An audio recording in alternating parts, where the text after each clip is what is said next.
Hello friends, welcome to Spice Up. இன்றைக்கி நம்ம பொள்ளாச்சி அவுட்டரில் இருக்கிற ஒரு தோட்டத்துக்கு தாங்க போயிட்டுருக்கோம். இது வந்து ஒரு 5 ஏக்கரில் வந்துட்டு இருக்கிற தோட்டம், உள்ளேயே வீடும் இருக்குது.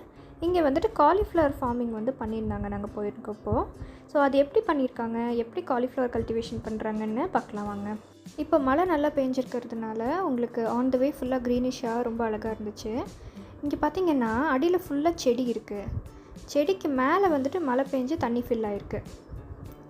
இங்கே பாருங்களேன், உங்களுக்கு அடியில் ஃபுல்லுமே க்ரீனிஷாக செடி அப்படி இப்படியே இருக்குது. மழை பெஞ்சதுனால தண்ணி ஃபுல்லாக வந்துட்டு கவர் ஆகிருக்கு. இப்போ நம்ம தோட்டத்துக்கிட்ட போயிட்டுருக்கோங்க. போகிற வழியில் இதெல்லாம் இருக்குது. இந்த தோட்டத்துக்கு வந்தாச்சு. இப்போ வந்து காலிஃப்ளவர் வந்து கட் பண்ணுற ஸ்டேஜில் இருக்குது. எல்லாமே பூவெல்லாம் வெட்டிகிட்ருக்காங்க. வெட்டி வந்துட்டு இங்கேயே வந்துட்டு வண்டி வந்து எடுத்துகிட்டு போயிடுறாங்க சேலுக்கு.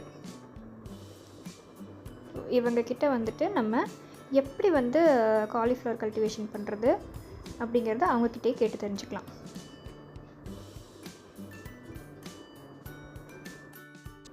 வாங்க இப்போ நம்ம தோட்டத்துக்குள்ளே போகலாம். இது வந்துட்டு ஒரு 5 ஏக்கரில் இருக்கிற தோட்டம். இதில் 3/4 ஏக்கருக்கு வந்துட்டு காலிஃப்ளவர் வந்து பயிர் பண்ணியிருந்துருக்காங்க. எல்லாமே ட்ரிப் இரிகேஷன் தான்.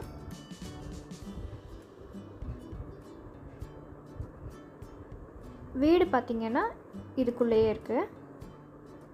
ரொம்ப க்ரீனிஷாக ரொம்ப அழகான என்விரான்மெண்ட்டில் இங்கே இருக்குது.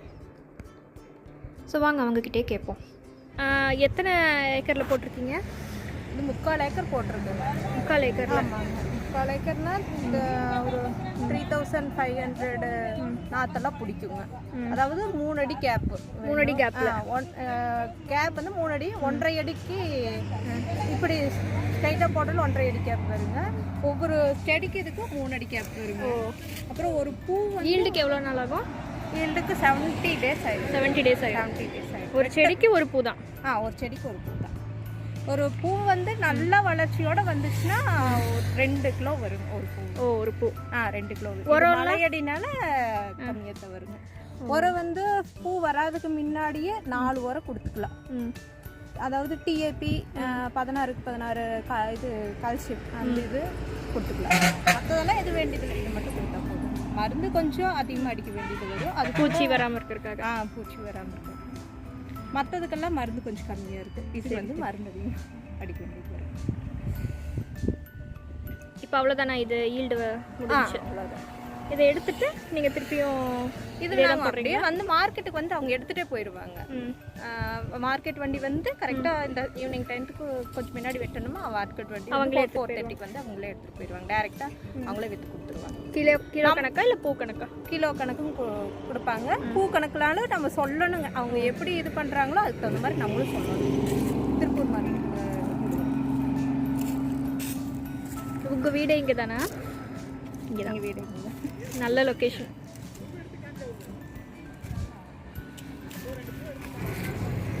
இது நல்ல பெரிய பூவா இருக்கு.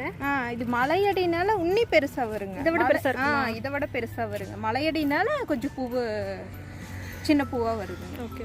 தண்ணிக்கெல்லாம் நீங்க ட்ரிப் இரிகேஷன் மாதிரி ட்ரிப்பே தான். ஸோ இப்போ வந்து அறுவடை முடிஞ்சிருச்சு. இப்போ இந்த லீஃப் எல்லாம் என்ன பண்ணுவீங்க அப்படின்னு கேட்டதுக்கு, இது எல்லாமே வந்துட்டு உரமாக கன்வெர்ட் பண்ணியிருப்போம். அப்படியே மண்ணோட மண்ணாக மக்கி போக விட்டு அது உரமாக கன்வெர்ட் பண்ணிடுவோம்னு சொன்னாங்க.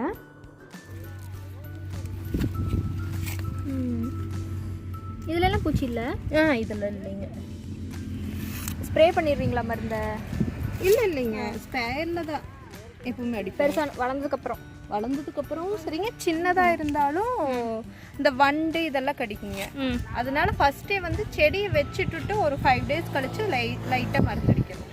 அதுக்கப்புறம் இருந்தால் மருந்து அடிச்சா போதுங்க. இல்லைன்னா தேவையில்லாம அடிக்க வேண்டியது. பூச்சி எல்லாம் இல்லாமல். இல்லை, பொதுவாகவே காலிஃப்ளவர்னா நிறைய மருந்து அடிப்பாங்க அப்படின்னு சொல்கிறாங்க. உங்களுக்கு எந்த ஒரு வெள்ளாமைக்காகட்டும் இந்த வேப்பெண்ணெய் இருக்குதுங்க, அதை ஊற்றி அடிச்சுன்னா நல்லா வருங்க. எந்த ஒரு இது அது ஒரு குளிர்ச்சி கொடுக்கறதுனால, அப்புறம் கசப்பு தன்மை இருக்கிறதுனால அது வந்து அதிகமாக வந்து இது பூச்சிகளை வந்து உட்காராதுங்க. வேப்பெண்ணெய் எந்த தண்ணியில் டைல்யூட் பண்ணி ஸ்ப்ரே பண்ணி கூட கொடுக்குற மருந்து கூட அதையும் மிக்ஸ் பண்ணி கூட அடித்தா போதுங்க. ஸ்ப்ரே பண்ணால் போதும்.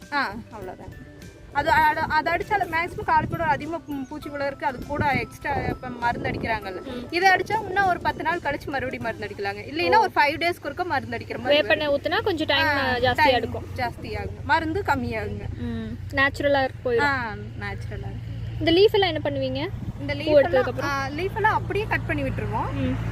பூவில் மட்டும் அளவாக விட்டு அப்படியே கட் பண்ணி விட்டுருவோம். மீதி ரோட்டாவேட்டர் போட்டுட்டோம்னா திரும்ப அது எருவாய். ஓ, ரீயூஸ் பண்ணிக்குவீங்க? அப்படி மக்கி போய் திருப்பி யூஸ் பண்ணிக்கலாம். திரும்ப வேற ஒரு வெள்ளாமைக்கு நம்ம யூஸ் பண்ணிக்கலாம். அது தக்காளியா இல்லை மிளகாயி அது நெட்டிக்கலாம். இதே நெட்டுறதுலாம் வேற ஒரு வெள்ளாமை வச்சிட்டோம்னா இன்னும் அந்த சத்து வந்து அதுக்கு நல்லா கிடைக்கும். ஸோ ஃப்ரெண்ட்ஸ், நம்ம காலிஃப்ளவர் கல்டிவேஷன் எப்படி பண்ணுறதுன்னு பார்த்தோம். இங்கே பார்த்தீங்கன்னா சைடில் வெங்காய நாற்றுலாம் பயிர் பண்ணியிருக்காங்க. ஆனியன் கல்டிவேஷன் எப்படி பண்ணுறது அப்படிங்கிறத நெக்ஸ்ட் வீடியோவில் பார்க்கலாம். இந்த வீடியோ உங்களுக்கு யூஸ்ஃபுல்லாக இருந்துச்சு அப்படின்னா மறக்காமல் எங்கள் சேனல் சப்ஸ்கிரைப் பண்ணுங்கள். தேங்க்யூ ஃபார் வாட்சிங்.